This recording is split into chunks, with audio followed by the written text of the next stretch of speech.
আপনি কোন সাইকিয়াট্রিস্টের, কোন মানসিক রোগ বিশেষজ্ঞের আন্ডারে ভর্তি করছেন সেটা জেনে নেবেন। সেটা যদি মাদকাসক্তি হয় সেটাও, যদি মানসিক রোগের চিকিৎসা হয় সেটাও অবশ্যই জেনে নিবেন যে কোন কনসালটেন্টের আন্ডারে, কোন মানসিক রোগ বিশেষজ্ঞের আন্ডারে আপনি আপনার রোগীকে ভর্তি করছেন। আপনি আপনার আত্মীয়কে, ছেলে-মেয়েকে, ভাই-বোন, মা-বাবা, স্ত্রী, স্বামী যাকেই হোক তাকে ভর্তি করছেন।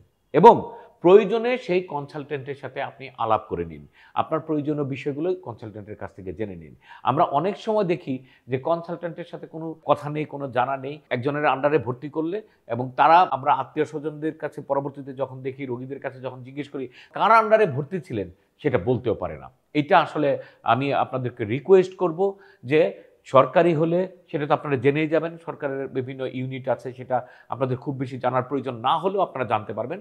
সরকারি জায়গায় অথেন্টিক বিষয়গুলো থাকবে এবং আপনি যে কনসালটেন্টের সাথে সরাসরি দেখা করছেন, উনি তো আপনাকে বলে দিচ্ছে আপনার সুবিধা অনুযায়ী যেখানে ভর্তি করা দরকার সেখানে আপনি ভর্তি করছেন, আপনার সুযোগ সুবিধা আপনি জেনে নিচ্ছেন। কিন্তু যদি কখনো এমন কোনো জায়গায় আপনি ভর্তি করতে চান বা ভর্তি করতে নিয়ে যান বিজ্ঞাপনের কারণে, অথবা আরেকজনের কাছ থেকে শুনে, বন্ধু-বান্ধবের কাছ থেকে শুনে, অথবা আত্মীয়স্বজনের কাছ থেকে শুনে বা অন্য কোনো কনসালটেন্টের কাছ থেকে শুনে যখন কোনো একটা জায়গায় ভর্তি করবেন, অবশ্যই সেই কনসালটেন্টের সাথে আপনারা কথা বলবেন এবং কনসালটেন্টের নামটাও আপনারা জেনে নিবেন।